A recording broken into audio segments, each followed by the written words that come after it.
Assalamualaikum warahmatullahi wabarakatuh. Yang terhormat Bapak Ardiawan Bagus Harisa selaku pengampu mata kuliah pemrograman perangkat bergerak. Kami dari kelompok 14 akan mempresentasikan hasil tugas kami yang kami beri topik tentang program entry data barang. Sebelumnya, izinkan saya memperkenalkan anggota kelompok 14. Ini yang pertama ada Ardika Sarka, Ella Budiwe, kemudian saya sendiri Ken Farah, dan ada Rahadian Kristianto. Next, selanjutnya di sini saya akan menjelaskan layout program entry data barang. Program data entry barang di samping ini menggunakan DBMS MySQL. MySQL ini berfungsi untuk mengelola dan membuat database dari sisi server yang memuat berbagai informasi dan membutuhkan koneksi penghubung yang menghubungkan server ke database. Di samping ini adalah tampilan layout main activity yang menampilkan laporan tabel data barang yang berupa kode, nama barang, dan harga, serta di bawahnya terdapat button add. Button atau tombol ini berfungsi untuk pengganti layar ke activity entry. Selanjutnya di sini terdapat desain activity entry. Activity entry ini yang merupakan lanjutan dari main activity. Layout di samping ini menggunakan linear layout untuk menampilkan form entry data barang dengan bantuan widget, edit text, dan button.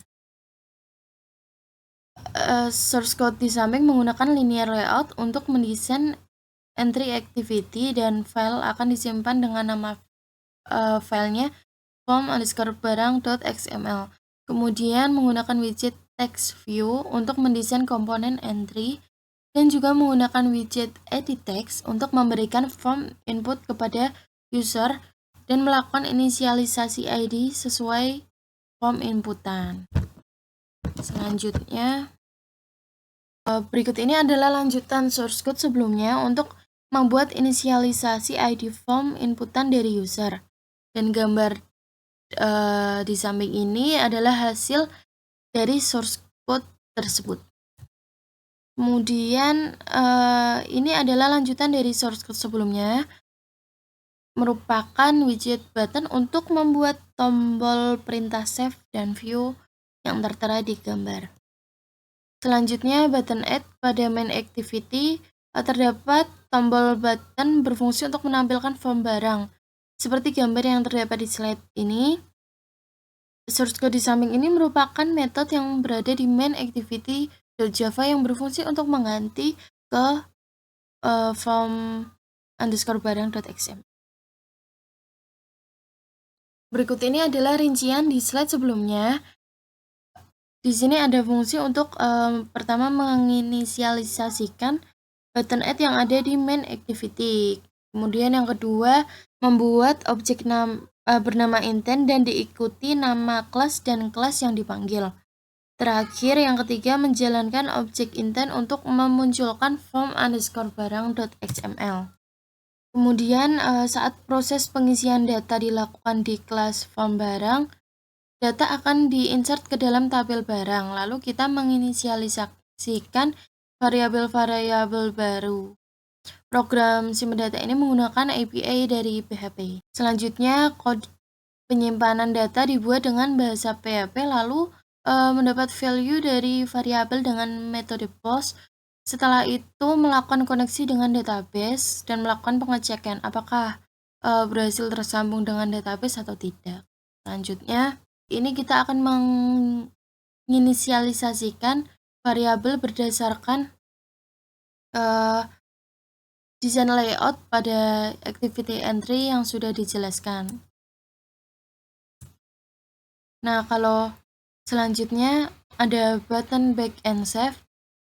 Nah, kalau kita lihat memang mungkin secara sekilas terlihat mirip, tetapi yang membedakan apa sih selain namanya? Jadi kalau misal di tombol save ini terdapat metode simpan data, karena waktu setelah kita mengklik dari tombol save tersebut, maka akan dijalankan metode simpan data. Baik, materi selanjutnya akan dijelaskan teman saya, Ella. Waktu dan tempat saya persilahkan. Baik, terima kasih Saudari Kanvara. Saya akan melanjutkan menjelaskan materi yang sudah dijelaskan teman saya.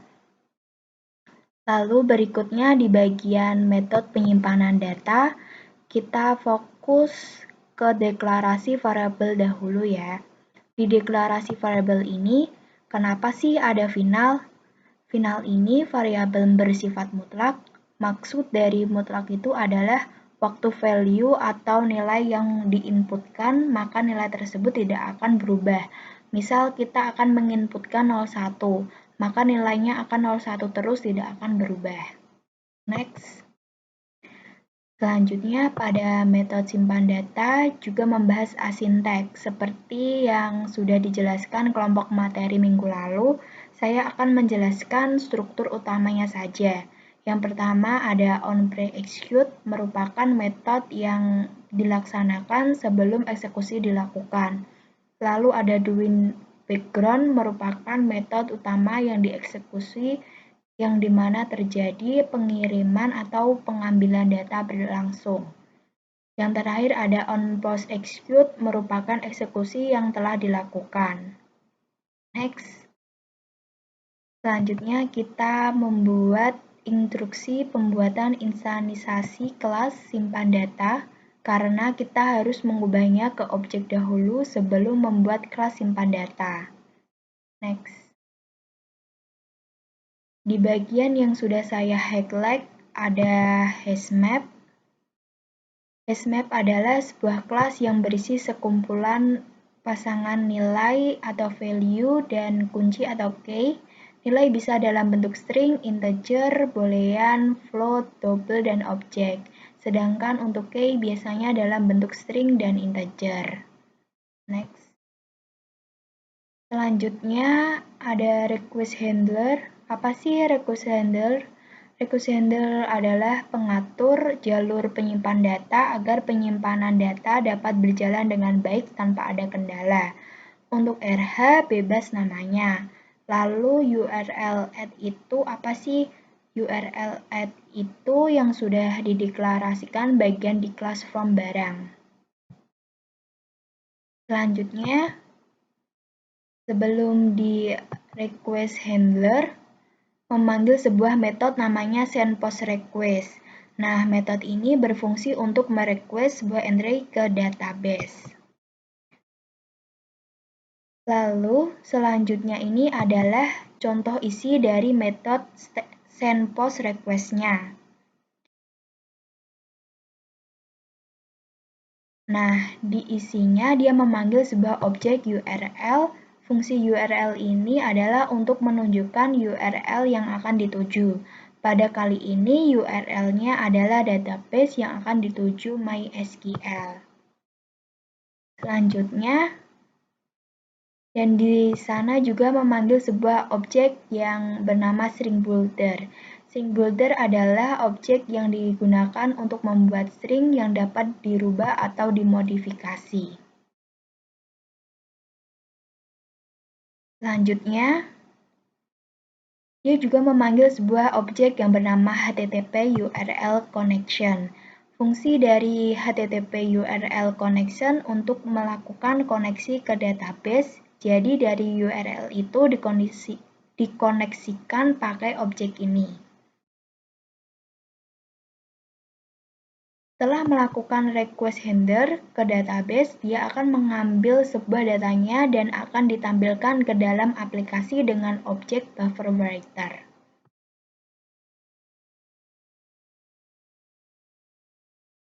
Sekian presentasi materi dari kelompok 14. Selanjutnya akan dilanjutkan memaparkan video 9 yang akan dijelaskan teman saya. Baik, terima kasih Ella atas kesempatannya. Perkenalkan saya Rahadian Kristianto Rahman dengan NIM A11 2020 12724. Di sini saya akan menjelaskan bagaimana implementasi data dari MySQL ke dalam Android Studio seperti pada video materi yang ke-9. Baik, sebelumnya di sini saya akan share screen terlebih dahulu. Oke, yang perlu kita perhatikan di sini, pertama-tama kita harus menyiapkan beberapa tools, yaitu di sini kita harus menyiapkan database dari MySQL. Jadi kita harus membuat, database di dalam MySQL dulu, yang menggunakan MySQL. Kemudian kita juga memerlukan aplikasi server. Nah, di sini saya menggunakan, aplikasi server SAM karena, eee, aplikasi tersebut gratis dan, menurut saya mudah untuk saya gunakan.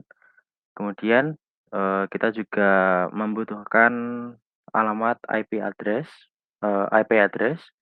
serta tentunya, koneksi connection untuk menghubungkan database dari MySQL ke dalam Android Studio.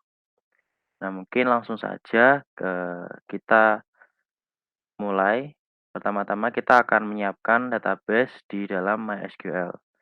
Nah, gimana caranya? Kita, akan menggunakan, aplikasi SAM untuk membuat database, kita gunakan di sini. Mungkin teman-teman yang belum memiliki aplikasi ini bisa mendownload dulu ya. Dan di dalam aplikasi SAM ini, kita akan menggunakan modul Apache dan MySQL. Kita langsung saja seperti ini, kita klik start. Nah, jika sudah, warna hijau berarti, modul ini sudah siap untuk digunakan. Kemudian kita minimize dulu. Nah, kita buka localhost slash php my min. Nah, kita akan membuat database, MySQL dengan cara menggunakan php-myadmin. Ini bawaan dari, SAM tadi ya. Jadi kita akan membuat database di dalam localhost, di dalam PC lokal kita. Nah, pertama-tama kita harus tambahkan dulu nih, database-nya. Kita klik new di sini. Oke, kita klik nama database yang akan kita buat. Di sini kita akan, ketik saja, misalkan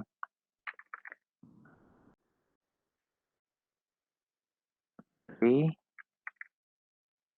MySQL. Nah, oke, setelah itu ini kita pilih yang collection aja. Setelah itu kita bisa klik create di sini.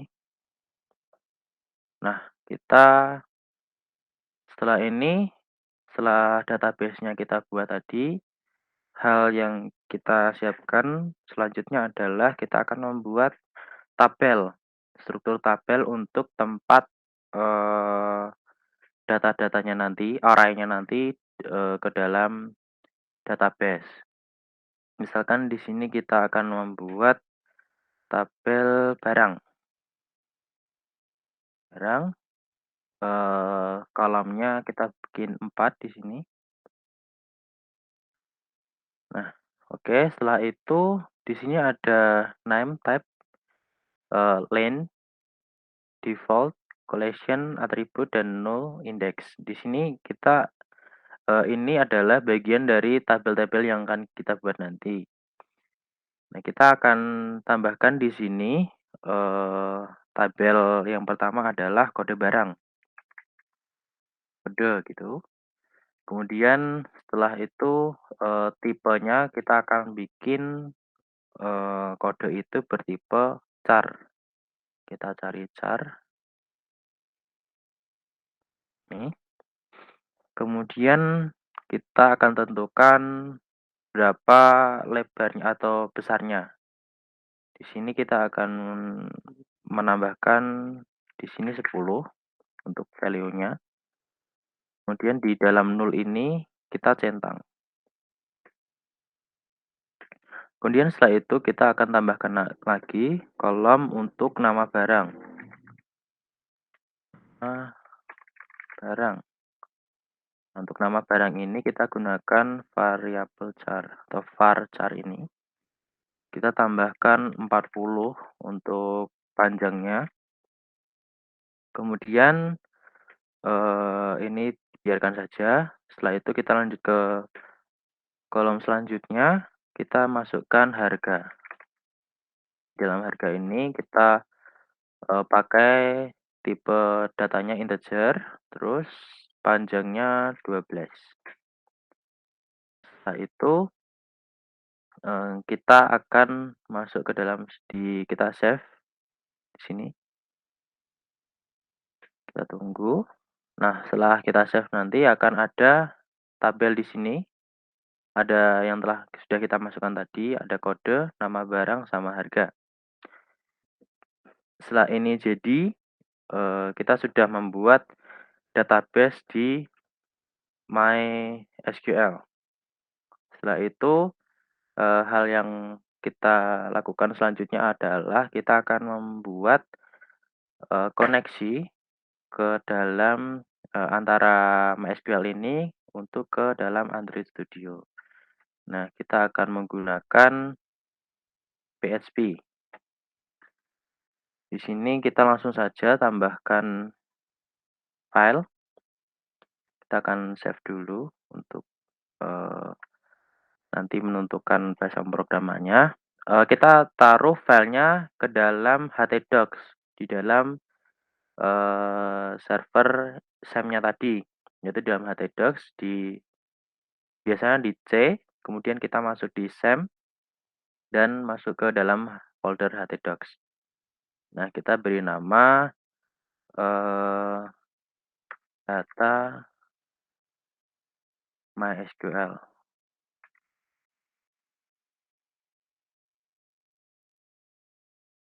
.php. Ini kita kemudian save. Setelah itu kita akan masukkan, kita akan tuliskan seperti biasa PHP. Kemudian, di sini kita akan, membuat variabel untuk mengkoneksikan data dari database ke Android Studio dengan membuat variabel.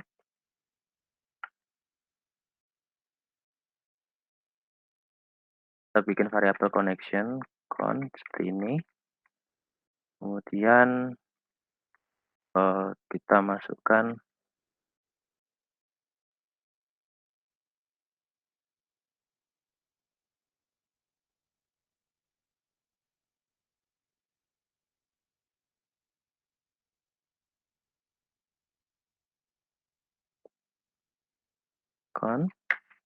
dan kita sama dengan MySQL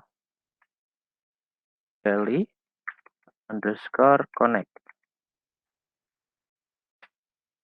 Nah, setelah itu di sini kita akan menentukan username, password, kemudian database, dan portnya. Nah, kita akan isi ini, kita akan pakai username-nya tadi, kita akan pakai localhost karena kita menyimpan servernya di lokal. Setelah itu akan menggunakan, kita akan pakai di dalam root, username-nya. Setelah itu kita akan pakai password-nya kosong, lalu nama database-nya tadi adalah, sebentar, kita buka, nama database-nya adalah materi MySQL.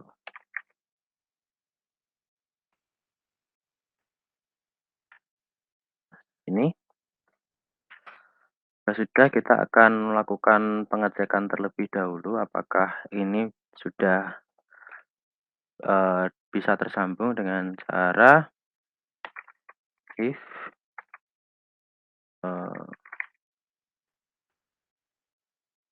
on Ini kita akan masukkan oh,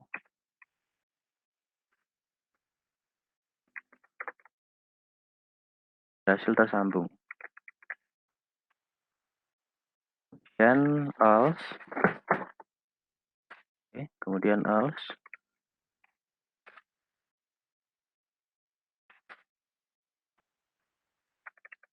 echo,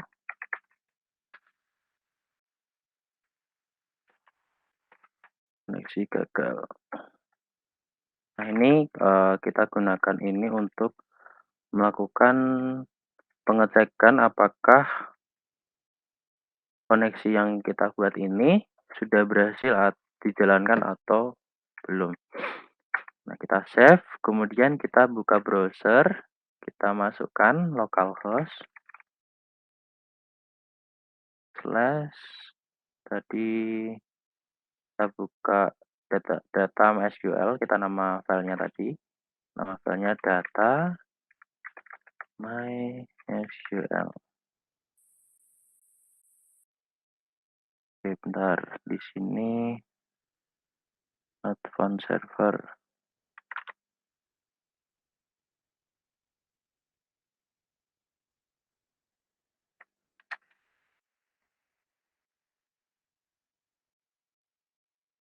Data MySQL PHP. Nah, seperti ini. Nah, di sini sudah berhasil tersambung, berarti koneksi yang kita buat ini sudah berhasil. Setelah itu, kita akan memasukkan sebuah variabel untuk menyambungkan database-nya nanti. Kita akan pakai query. Oke.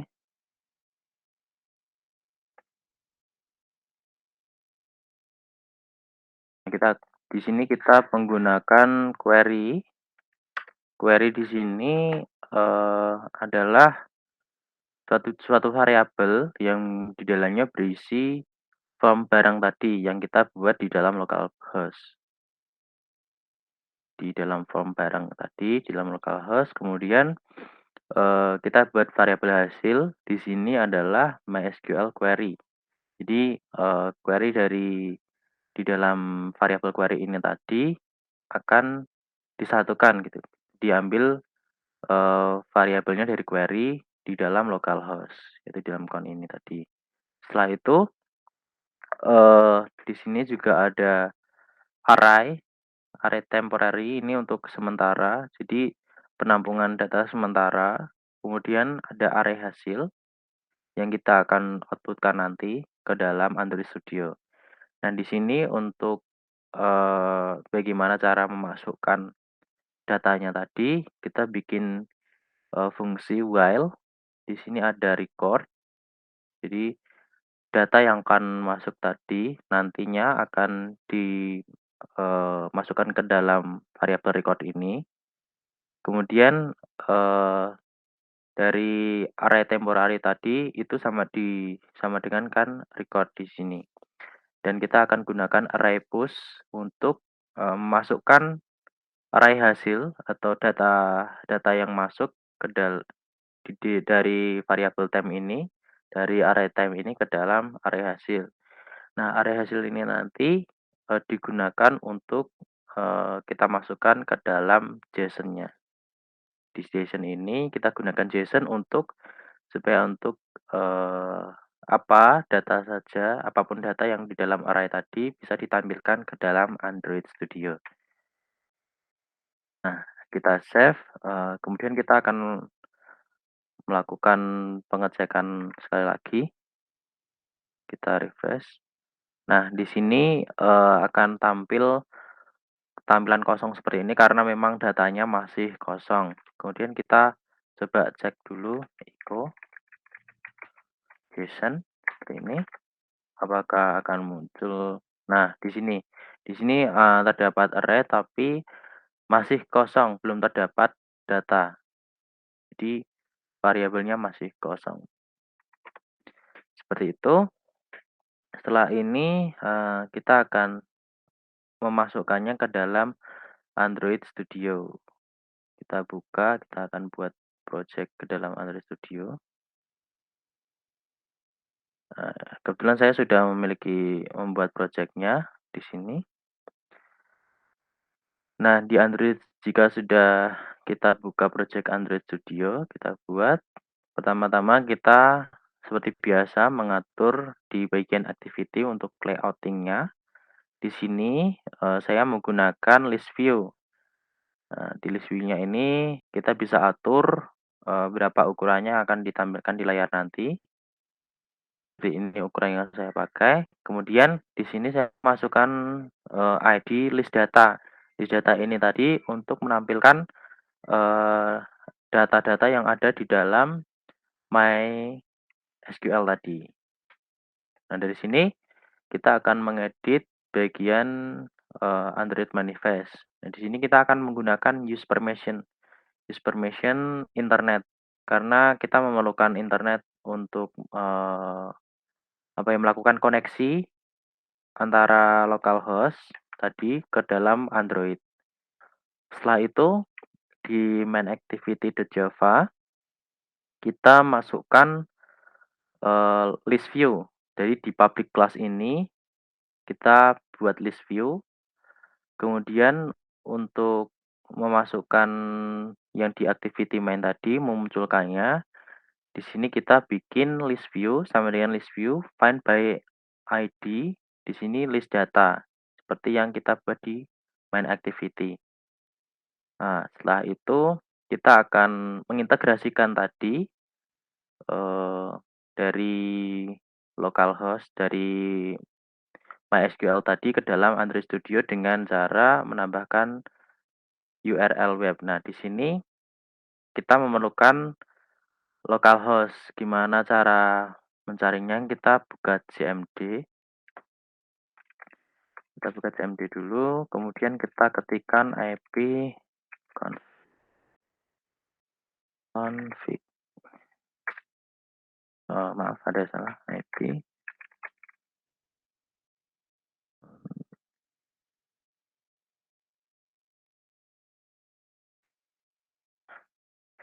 Di IP config ini kita bisa lihat di bagian IPv4 address-nya. Nah, kita gunakan ini, kita copy lalu kita masukkan ke dalam, alamat ini http, kemudian ini adalah localhost kita, kemudian di sini adalah port yang kita pakai, 80 aja, 80 portnya. Kemudian, slash di sini ada nama, file yang kita buat tadi. Nah, karena pada project ini file yang database tadi yang saya buat adalah service data.php. Jadi ini adalah, file PHP koneksinya yang kita buat tadi. Jadi yang kita buat tadi adalah judul filenya adalah data MySQL, tetapi di sini saya menggunakan service data karena pada project ini, koneksi file koneksi saya menggunakan service data.php. Nah, untuk selanjutnya,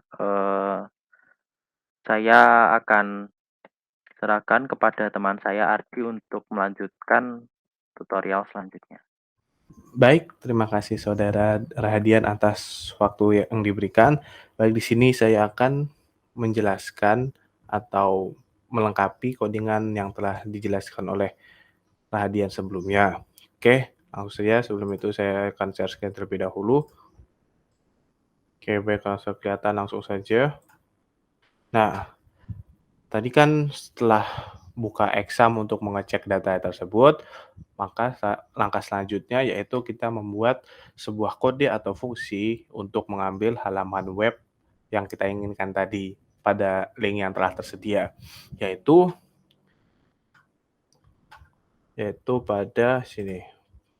Kita bukan fungsi try, yaitu nanti kalau try ini misalnya ada tanda pentung lampu bola merah, kan sini kuning karena udah dibuat ya, ada merah tekan saja nanti agar muncul fungsi catch ini.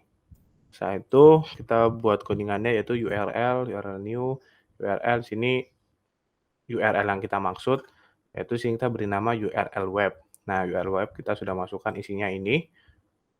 Terus kemudian kita buat connection-nya, itu HTTP URL connection. Setelah itu kita membuat string builder.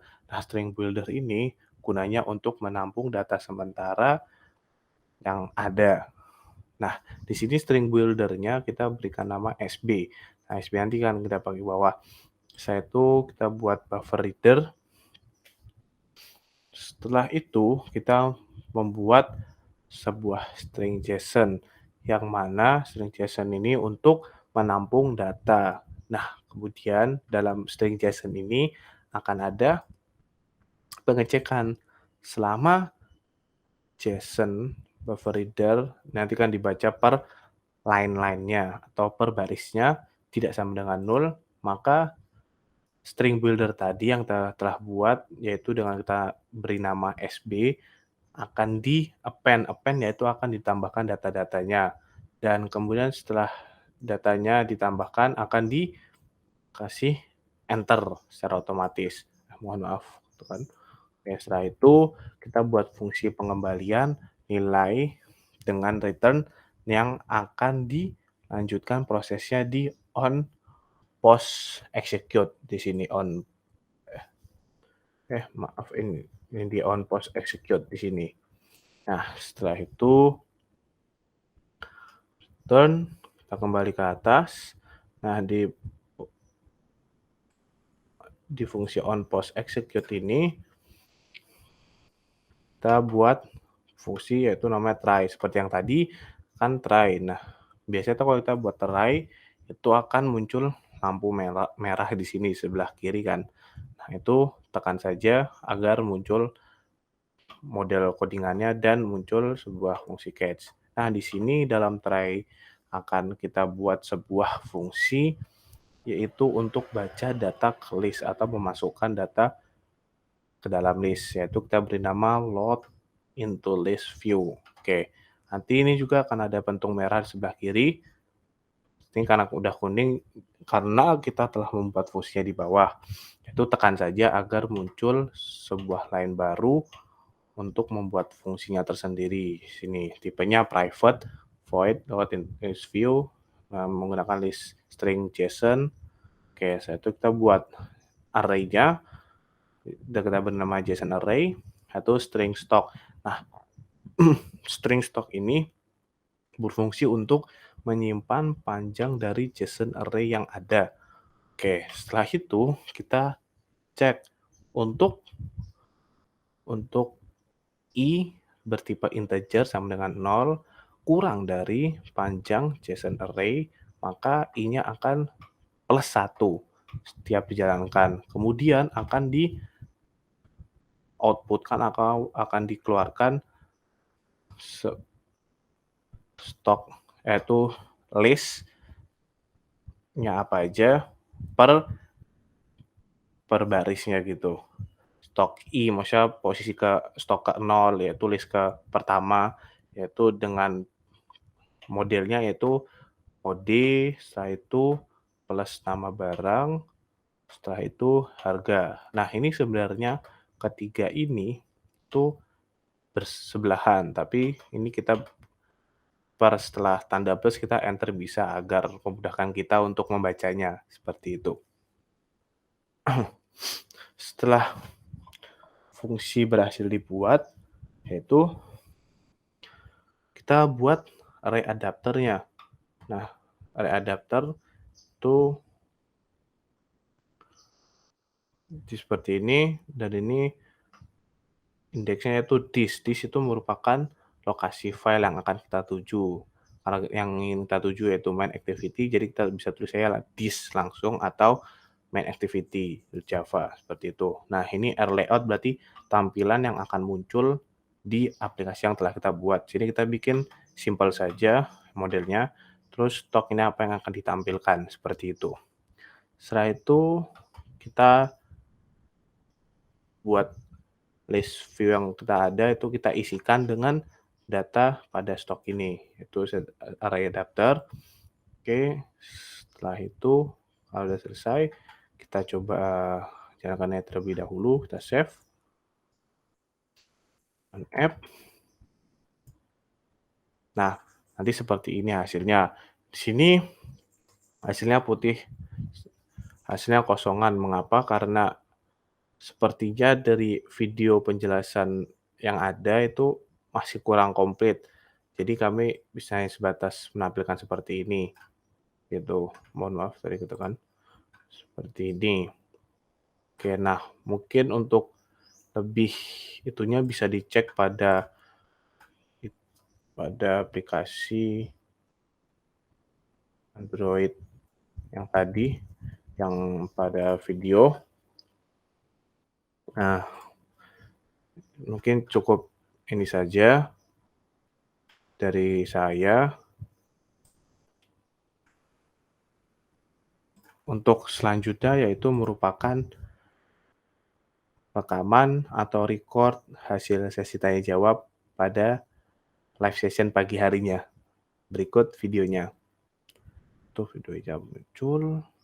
Oke, muncul, selesai. Oke, 1, 2, 3. Baik, itu tadi video sesi tanya jawab pada live session pagi harinya. Nah, kurang lebih ini penjelasan dari kelompok kami. Kurang dan lebihnya kami mohon maaf. Jika ada salah-salah kata maupun perbuatan, baik itu yang disengaja maupun tidak disengaja, kami mohon maaf sekali lagi. Terima kasih. Wassalamualaikum warahmatullahi wabarakatuh.